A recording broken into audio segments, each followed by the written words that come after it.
Hey everybody, welcome to Trading the Close. My name is Gareth Soloway, Chief Market Strategist here at VerifiedInvesting.com.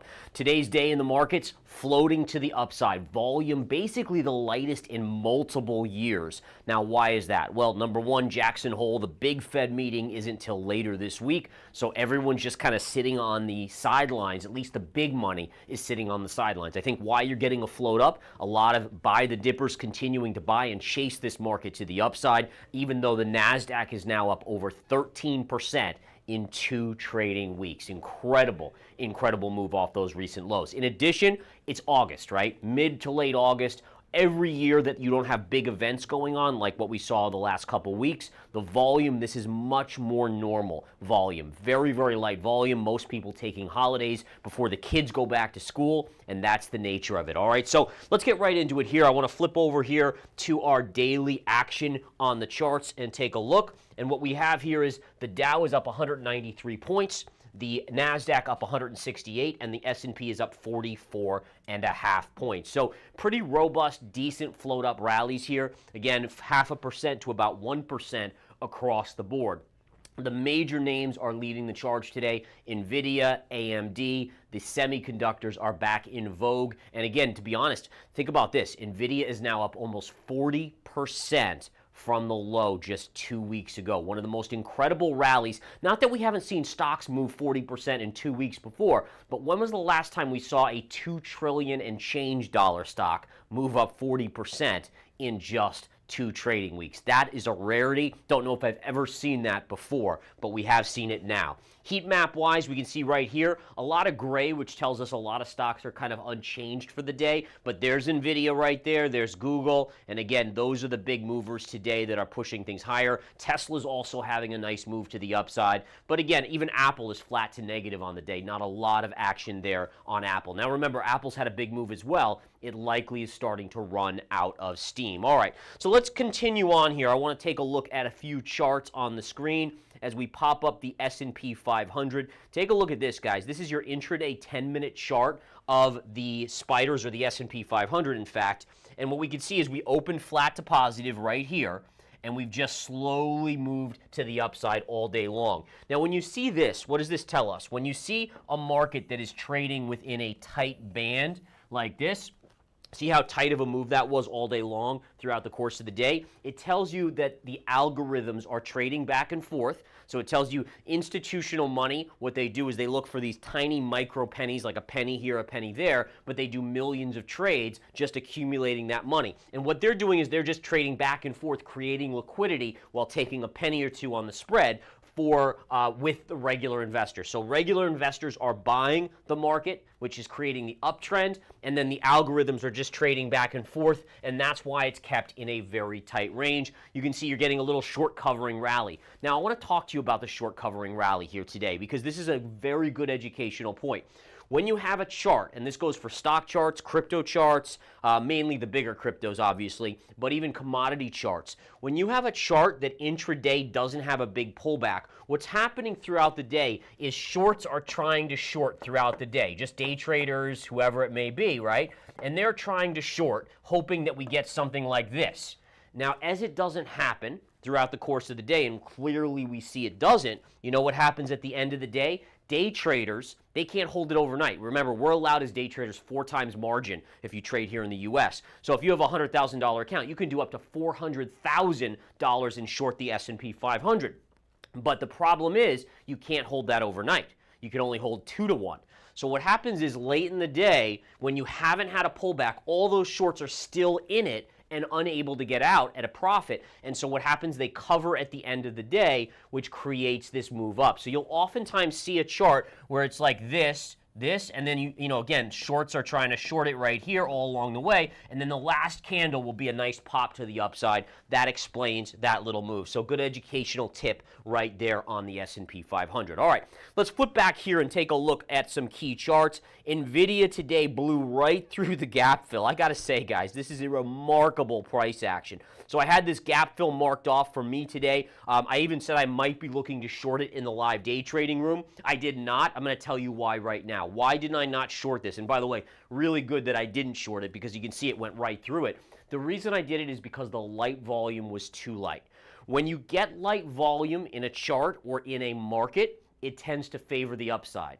The reason I always tell people why it favors the upside is because, in general, if retail investors are the ones, the majority of the volume in the market on light volume days, that's the case, then in general, retail is looking to buy. Retail in general, if you picked random 100 people on the street and you say, hey, do you short the market? Do you short anything? A lot of them wouldn't even know what shorting is. So it tells us that it trends to be on the buy side always when it's retail. Retail is buying. It's usually bigger money that will be shorting. Sometimes retail will sell, but obviously there's nothing to trigger fear here, right? So they're not going to be selling. So knowing that, I stayed away from trying to short this and just said, hey, listen, let it do its thing. And that was the right decision. Nvidia closing up here around this 130 level, which really, that's a pretty darn impressive move on Nvidia. Now, I do want to take 1 minute. We're going to look at Palo Alto earnings in just 1 second because those will be out here. But I do want to show you guys one thing that has me concerned for the market, and that's in the oil chart. So we're going to flip over to oil here. Let me bring up oil. I'll punch it in here and bring it up for you guys. There it is. So one of the things that I was just kind of looking at in the chart of oil, and I was saying to myself, okay, well, we very clearly had a hit of this trend line right here. We've hit this trend line multiple times. And oil had this big bounce. Now that low bounce, that big bounce from about $72 to about $80 coincided with the beginning of the stock market bounce. Basically, this low on oil was when the stock market bottomed out. So you got this 1 week rally in oil, but then look at what's happened to oil. It started to come into the downside sharply. All right, this isn't a small drop. We've now gone from $80 back to $74 and change. It's a big drop for just basically 2, 4, 5 trading days. Now, what does this mean? Well, in the markets, in the world of the stock market, the bond market, the commodities market, the biggest traders in the world are bond traders and commodity traders. Remember, commodities are traded worldwide, right? Yeah, you could say stocks are as well, but I mean, in all fairness, not to the extent that commodities. Like oil is traded out of the Middle East, out of Europe, out of everywhere. Everywhere oil is being traded.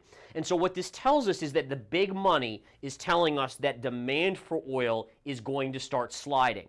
Now, the stock market keeps going like this because small investors continue to buy. But the big money is starting to say, watch out, bad economic news is coming on the horizon. That is something to pay attention to, folks. And again, this is the big money. This is why I watch the bond market. Very important to watch the bond market, but also the commodity action here of what oil is doing. Oil is a great indicator of expectations for the global as well as domestic economy. All right, let's take a look quickly at a couple other things here. I do want to take a look at Palo Alto Networks, PANW, reporting earnings after the bell. Let's take a look if we are getting sort of moves. Looks like in the after hours, doesn't look like much actually here. Looks like we're up a little bit in the after hours, trading just below a key level. Earnings may not be out till 4:05. We still have about 2 minutes to go on that. Now, just to go over the Palo Alto chart, I've annotated it up for you guys here. In general, what we're trading up into resistance number 1 right here, okay? And then if it gets through that on earnings, so you get through, let's say, the 347, 348 level, there's upside to this gap fill right here at around 367. It looks like 366, okay? Now, again, we are trading into resistance, so if it gets rejected, downside is until about the 305, 310 level, this upsloping trend line right here. Even the 300 level would probably be in play. Now, again, these are tricky, right, to decide, okay, well, you're up into resistance, but if you get above here, you do a hop, skip, and a jump here. If it can't get through this, it probably comes down here. For me, I don't have a position on this, but I will be looking to trade the results and the volatility if it gives us a volatile type move. So let's watch what that does in the after hours here. I will keep you guys posted.